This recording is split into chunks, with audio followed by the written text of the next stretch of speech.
460 కోట్ల వ్యయంతో నిర్మించిన పోలవరం కాపర్ డ్యాం వైసీపీ నిర్లక్ష్యంతో పనికి రాకుండా పోయిందని మంత్రి నిమ్మల రామానాయుడు ఆరోపించారు. 72% పూర్తి చేసిన పోలవరం పనులను జగన్ ప్రభుత్వం ఆపేసిందని అన్నారు. కూటమి ప్రభుత్వంలో 900 కోట్ల వ్యయంతో కొత్త కాపర్ డ్యాంను అత్యాధునిక పరిజ్ఞానంతో నిర్మిస్తున్నామని అన్నారు. సిడబ్ల్యూసి నిపుణుల ప్రతిపాదనతో T60 నైపుణ్యంతో పనులు ప్రారంభించామని, దీన్ని 2025 డిసెంబర్ నాటికి పూర్తి చేస్తామని తెలిపారు. పోలవరం వరద నీటిని ఉత్తరాంధ్రకు, రాయలసీమకు మళ్లించి కరువు రహిత రాష్ట్రంగా చేయాలన్నదే ధ్యేయమని తెలిపారు మంత్రి. రాజధాని లేనిటువంటి రాష్ట్రానికి మళ్ళీ అమరావతిని పట్టాలెక్కిస్తున్నటువంటి పరిస్థితి. ఈ ఆంధ్రప్రదేశ్ రాష్ట్రాన్ని భవిష్యత్తులో ఒక కరువు రహిత రాష్ట్రంగా పోలవరం ప్రాజెక్టును కూడా మళ్ళీ పట్టాలెక్కిస్తున్నటువంటి పరిస్థితి కూడా మనం చూస్తూ ఉన్నాం.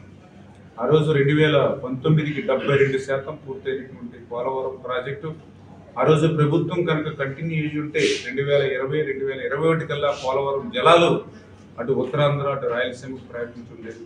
దురదృష్టవశాత్తు ప్రభుత్వం మారడం, అక్కడ ఏజెన్సీలు లేకుండా, అనుభవమైనటువంటి అధికారులు లేకుండా 17 నెలల పాటు పనులు అర్ధాంతరంగా నిలిపేయడంతో 2020 ఆగస్టులో వచ్చినటువంటి వరదలకు ఆ డయాఫ్రమ్ వాళ్ళు కొట్టుకుపోయినటువంటి పరిస్థితి. అది మేం చెప్పడం కాదు, సాక్షాత్తు ఐఐటి హైదరాబాద్ నిపుణులే చెప్పినటువంటి పరిస్థితి. ఎంత దురదృష్టం అంటే గత ప్రభుత్వం 2020 ఆగస్టు వరదలకి డయాఫ్రమ్ వాళ్ళు నష్టపోతే అది అసెంబ్లీలో మేము 2021కి పూర్తి చేస్తాము, 2021 డిసెంబర్కి పూర్తి చేస్తాము, 2022 మరి జూన్కి పూర్తి చేస్తాము, 2022 మరి ఎట్లా డేట్స్ మీద డేట్లు అసెంబ్లీ సాక్షిగా చెప్పారని అంటే డయాఫ్రమ్ వాళ్ళు ఉందో లేదో కూడా తెలియనిటువంటి స్థితిలో గత పాలన, గత ముఖ్యమంత్రి, గత ఇరిగేషన్ డిపార్ట్మెంట్ శాఖ మంత్రులు ఉన్నటువంటి పరిస్థితి. అందుకే మళ్ళీ ఈరోజు చంద్రబాబు నాయుడు గారు ముఖ్యమంత్రిగా అయినట్టునే మొదటి పర్యటనే పోలవరం పెట్టుకుని దానికి కూడా ఒక షెడ్యూల్ కూడా మేము రూపొందించుకుని అందులో షెడ్యూల్లో భాగంగానే ఆ డయాఫ్రమ్ వాళ్ళు మళ్ళీ కొత్తగా నిర్మాణం ఏదైతే గత ప్రభుత్వ నిర్వాహకంతో విధ్వంసం గురైనటువంటి డయాఫ్రమ్ వాళ్ళని మళ్ళీ నూతనంగా కొత్తగా నిర్మాణం చేయలేనటువంటి ఆలోచనతో మరి నిర్మాణం చేస్తూ ఉన్నామని అంటే అది గత జగన్మోహన్ రెడ్డి కూడా మరి సమాధానం చెప్పాల్సిన అవసరం ఉంది.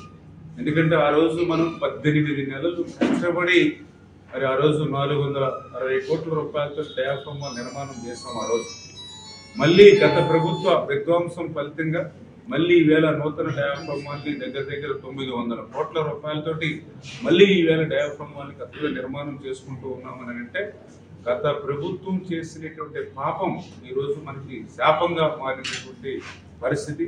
ఆ డయాఫ్రమ్ వాళ్ళని కూడా మళ్ళీ ఏదైతే ఇప్పుడు సిడబ్ల్యూసి కానీ అదేవిధంగా ఇంటర్నేషనల్ ఎక్స్పర్ట్స్ ఎవరైతే ఉన్నారో వాళ్ళని కూడా మేము సమన్వయం చేస్తున్నాం. ఎందుకంటే డయాఫ్రమ్ వాళ్ళకి సంబంధించి కాంక్రీట్ మిక్సింగ్ ఏదైతే ఉందో మరి అది T5 అదేవిధంగా T16 రెండు మిశ్రమాలని ఫైనల్గా వాళ్ళు ఓకే చేసి ఆ రెండింటిలో మళ్ళీ ఒకటి సెలెక్ట్ చేసుకునేటువంటి విధానంలో సిడబ్ల్యూసి T5 సెలెక్ట్ చేస్తే అదేవిధంగా ఇంటర్నేషనల్ ఎక్స్పర్ట్ ఆ T16 వైపే మొగ్గు చూపినటువంటి పరిస్థితుల్లో మళ్ళీ ఆ టైం డిలే అవ్వకుండా మరి దావోస్లో చంద్రబాబు నాయుడు గారు ఉన్నా కూడా మళ్ళీ ఆయన దృష్టిలో పెట్టి పాటిల్ గారు అక్కడే మినిస్టర్ గారు కూడా